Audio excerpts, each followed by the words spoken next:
Some more thoughts on the value of thymos and thinking in thymotic terms, understanding contemporary psychological, social events through thymos. If you haven't seen the earlier video I did called the moderate thymotics, I recommend looking at that first because this may not all make sense otherwise. So in the first video, I brought up the thymotic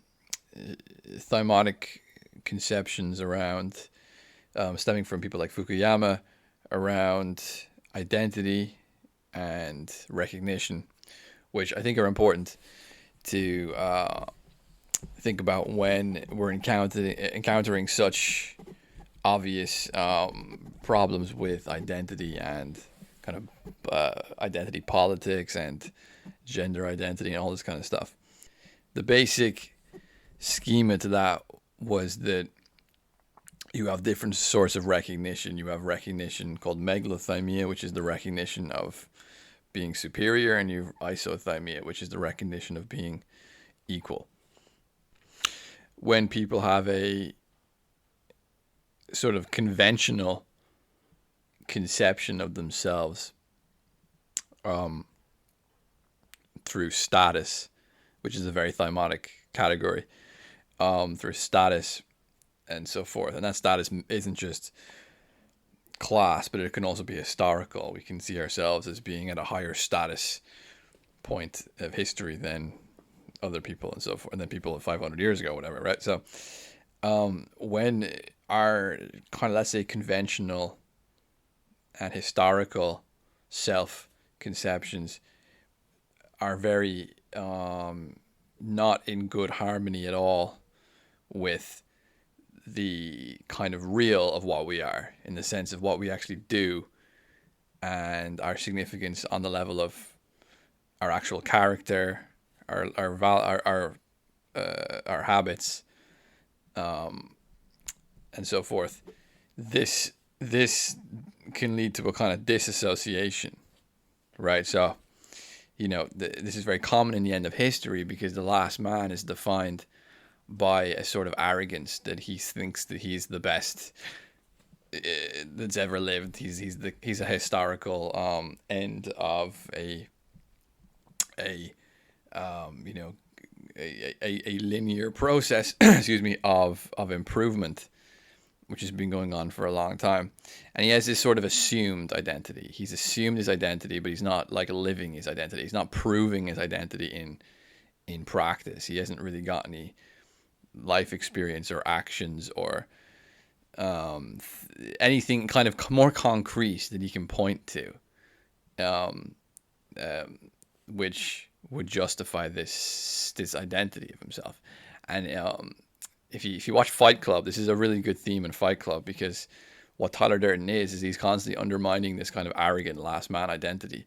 So if you remember the car crash scene where you're driving a car and he says to Edward Norton, tell me one thing that you've done with your life which you could be proud of if you were to die right now. And he can't tell him anything. He's like, I don't know. Like, this is a kind of jarring thing actually for people to encounter, because it's kind of like the real of what we are can be very antagonistic to the conventional conception of what we are. Nietzsche is generally quite good on this too. He will often mock this kind of arrogance of last men, and he will say that the last man has forgotten how to hate himself. He's forgotten how to hate himself. He's forgotten how to actually standardize himself, or standardize his own conception of himself with real, with what he actually is, basically. And Fukuyama has this great little passage in that last section, The Last Man, where he says, the last man will sit around patting himself on the back for not being. I'm paraphrasing. I'm not quoting directly, but he will sit around patting himself on the back for not being so silly because all those Germans and French and those Protestants and Catholics that fought each other were so silly. So there's this kind of self-deception going on there. There's a kind of a lack of significance, and there's a lack of historical participation, and there's a lack of courage, because obviously fighting involves courage regardless of what ideological side you're on. There's a lack of significant action, significant existence, which then gets kind of transmutated and alchemized and transvalued, to use Nietzsche's term, into a kind of higher state of superiority. And I think that this is important when we're talking about how we think of ourselves as civilized, because within the category of civilized, I'm a civilized human being, there's a lot of room for self-deception there. So it could be useful to kind of compare this Nietzschean, Thymotic, Fukuyama insofar as that he's also in a Hegelian tradition of recognition, thinking through Thymos from a Hegelian tradition of recognition. That it'd be useful maybe to compare this to some Lacanian understandings, because I'm not an expert on Lacan by any means, but I do understand enough basics to make some useful comparisons. And because within Lacan, you have this symbolic order and the real, and this contention between the two. So, and for some reason, this gets used within gender theory more than anything else. And this is one of the points why I want to make this video, because I actually think that gender theory is in some ways, I think, a kind of obfuscation. I think it's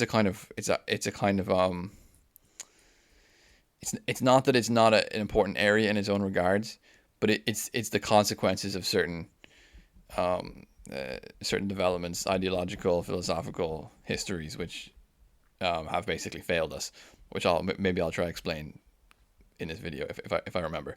But so you have this idea of this person, they're being they are being told, this is the kind of symbolic order of the man or the woman, and they feel like they don't really fit that, like they themselves don't fit the symbolic order, right? And this leads to a kind of neurosis, and we can assume that the full-on gender misidentification is more than just a neurosis. It's a kind of psychosis. This is probably what Freud would have thought, right? So you have this gap between like what you are and what the symbolic order of what you are is, which is similar in a sense to the gap between you are the ideal man and you're the end of history, you're this perfectly civilized, advanced, progressive, liberal being. Okay, well, to ask the Tyler Durden question, if you were about to die right now, what could you say would be good about your life?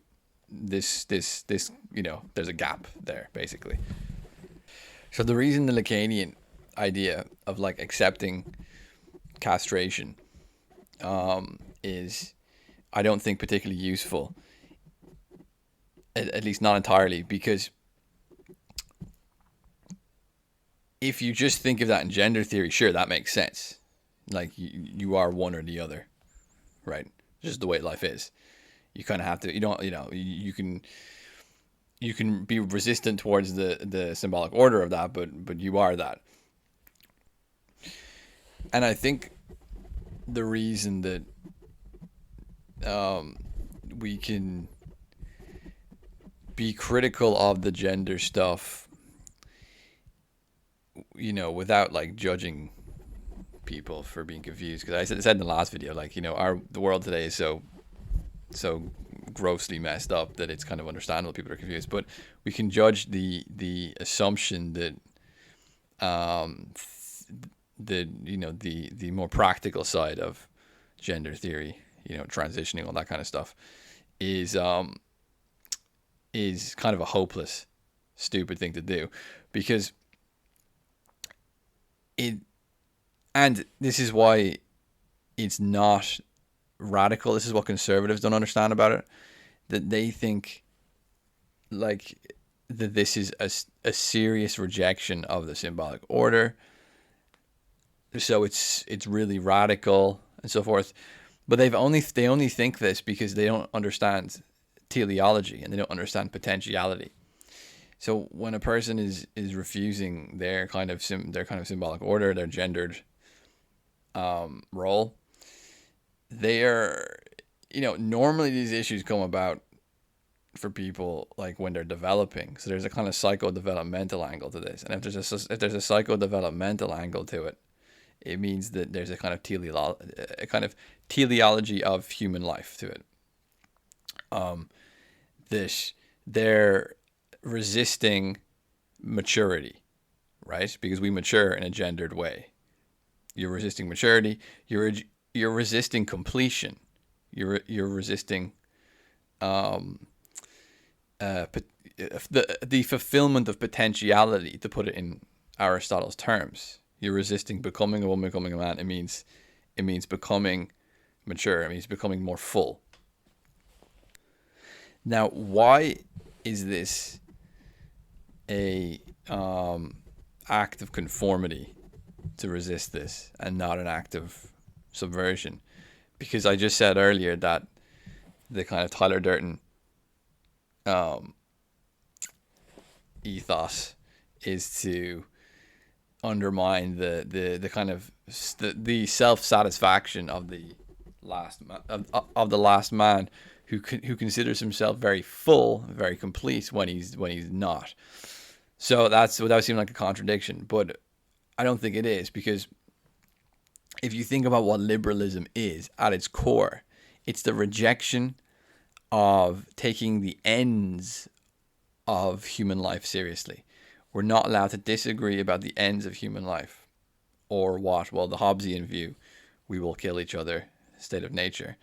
The a kind of economistic view, as long as people's material needs are sufficiently met, what people are doesn't matter. Let them be what they want to be. This is kind of liberal view, and you even kind of get that in Marxism a little bit as well. There's a lot of modern political thought is about dismissing and rejecting the importance of the end of human life, what fulfillment means, what that actually means, and discussing that, and potentially arguing about that, having disagreements about that, which we're not allowed to do because this is supposedly going to lead to sectarian violence and so forth. And maybe there's some truth in that, who knows? But still, just because something might lead to violence doesn't mean that you're allowed as a human being to ignore it. So there's this rejection of completion, this rejection of ends, this rejection of taking what it means to be a human seriously. And this means that the liberal civilized ideal, what it means to be a liberal modern human person, you're a civilized person, you're not a barbarian, you're not a criminal, you're not crazy. You're a good, rational, civilized person. This means that you don't take what it means to be human seriously, right? The classical view of civilization, you're a civilized person because you really take what it means to be a human and the fulfillment of human potentiality. You really take that seriously. Like, this is the kind of Aristotelian view.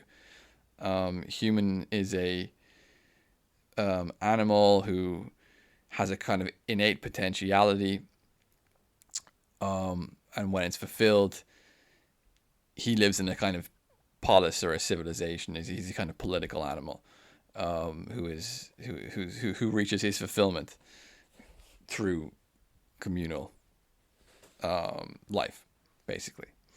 And philosophy is a manner of engaging with that innateness and thinking about where it's going and maybe trying to direct it in a certain sense and so forth. The modern liberal civilized ideal is a total rejection of that. It's everyone do what they want. The ends don't matter. Don't argue about them. Don't think about them. Don't take them too seriously. As long as we can all be as long as we can all have material goods and property rights, and people can't kill you, and it's not to say these things are important, right? In any regard, they are, but they're not an end in and of themselves. They're only a part of a larger end, right? They're not an end in and of themselves. And this is where we should maybe bring in Philip Reif's Triumph of the Therapeutic, because his criticism of the therapeutic culture was very much a criticism of kind of therapeutic health without a larger ideal, without a larger telos, without a larger end to it. It was kind of just health for the sake of health, and not health as a part of a larger goal, a larger shared goal. And this is kind of this is how the therapeutic culture emerges. And one can easily think of, for example, the trans people as the kind of perfect therapeutic subjects, because they're basically setting themselves up to live a life of indefinite therapeutic and pharmaceutical management. And in doing so, they've kind of completely abandoned, the end. What's it for? What's it all for? What does it mean to be a human? And in doing so, in abandoning this end and kind of becoming the perfect medical subject, you are expressing total conformity to the liberal civilizing principle, because this is what the liberal civilizing principle does. It expresses a rejection of ends, or a kind of hyper plurality of ends, which is kind of false, because it's not really like you say within a liberal society, be what you want, but if you actually question what it means to be a human being, you're immediately seen as a crazy person. You can't really do this. And this is where I'm a little bit suspicious of some of the Lacanian rhetoric. We must accept castration. You have Zizek saying things like, it's kind of this ontology of incompleteness. Now I'm not a Lacanian. I don't completely understand these things in a completely full theoretical sense, but I'm suspicious of it in the sense that I think that there's an attempt to create a psychology which a psychology for people in the end of history, for the incomplete. And which is ironic, because the thing about the end of history is that everyone thinks they're so complete when they're not, but they're not. Like, this is the point, they're not. And the more they realize they are, the more they're going to have to deal with that feeling of incompleteness. And once you realize, once the incompleteness is realized, it leads to the question, well, then how do we be more complete? What do we do about it? Well, what does it really mean to be a human then? How do we do that? And then, oh no, you can't do that. You can't ask that. That's crazy, right? Go back to work. Go watch Netflix. So you have psychology emerging, I think, somewhat as an attempt to justify that.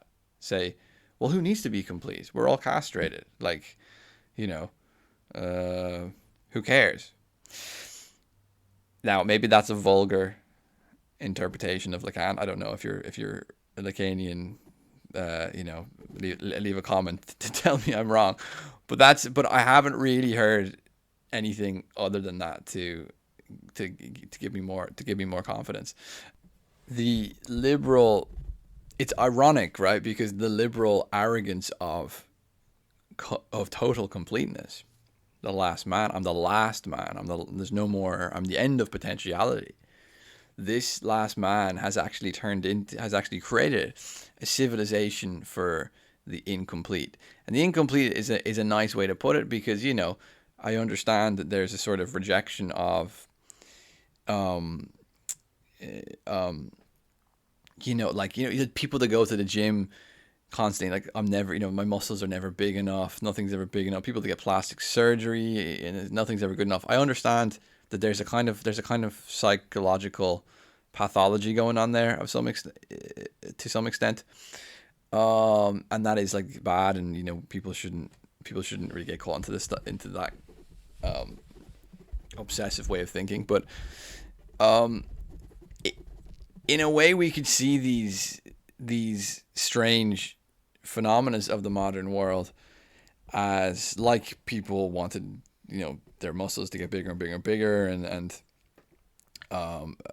people getting plastic surgery, which are all forms of disassociation. Like I'm kind of disassociating from my identity. I think that my muscles aren't big enough, and like you've got the biggest muscles in town, and like, but they're not big enough. This sort of disassociation is, in many ways, I think just a symptom of refusing to ask the question, well, what really is a human? Like, and like, what really makes a good, like a real human? And then that sort of dissatisfaction, which leads to that questioning, because it doesn't lead to that questioning. It ends up expressing itself, let's say, through like these weird kind of obsessive self-management of your appearances and so forth. And within this kind of completely castrated society of incomplete people, do we not see? Okay, before I complete that, it's quite evident today that, and I'm saying this from a non-judgmental position, but a kind of anthropological observation, which is a politically incorrect anthropological observation, but let's just say it.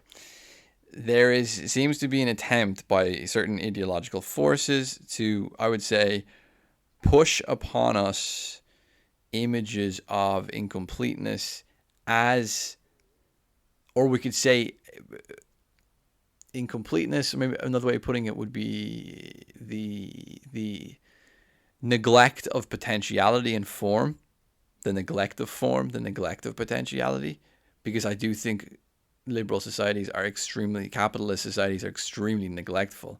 We don't take education seriously. We don't take edification of the soul seriously. We just manage people medically. We manage them economically. And then, but so anyway, the point being, you have a neglect of form and a neglect of character and a neglect of the question of what is the end of human life. And within that society, you have people that are, there's evidently, you have an infantilization. You have a kind of celebration of infirmity. We saw that during the lockdowns, and like obese people, we're supposed to think obese people are beautiful now. You have basically things, infantilization, obesity, sickness, maybe people that are somewhat psychodevelopmentally disturbed in some way. That, I'm not saying these people don't need help. I'm not saying these people should be scapegoated or anything. I'm just saying that we shouldn't celebrate what is evidently basically neglect of human beings, and not just neglect in the sense that people haven't paid attention to them enough or something. Neglect of the thought. Well, what is a human being? And to what extent can we reach that, and to what extent can each individual participate in that in an appropriate manner, to an appropriate degree. The neglect of these questions seems to lead to a society of very, very incomplete people, let's say. Even if completeness is impossible, and so forth and so forth. Just because completeness is impossible doesn't give you an excuse as a society and as a human to neglect that, to neglect form and potentiality to the level which our contemporary society wants to neglect form and potentiality. So when I hear, the kind of Lacanian rhetoric of accepted castration and Zizek's ontology of incompleteness, now again, I will repeat that I am not an expert on this stuff. So if I'm misunderstanding this, then correct me. But it seemed to be I would like to see, let's say, a resistance against the demand to accept a civilizing principle and an ideal citizen, an ideal person, subject, whatever, who is kind of almost obnoxiously incomplete, we could say. And this shouldn't be acceptable. This is not an acceptable standard for a civilization, for human beings to to accept and live by. And I think that it's an expression basically of that liberal sentiment, that liberal neglect and resistance towards taking the question of what is a human being and the ends of human life, social, political, individual, and so forth, seriously enough.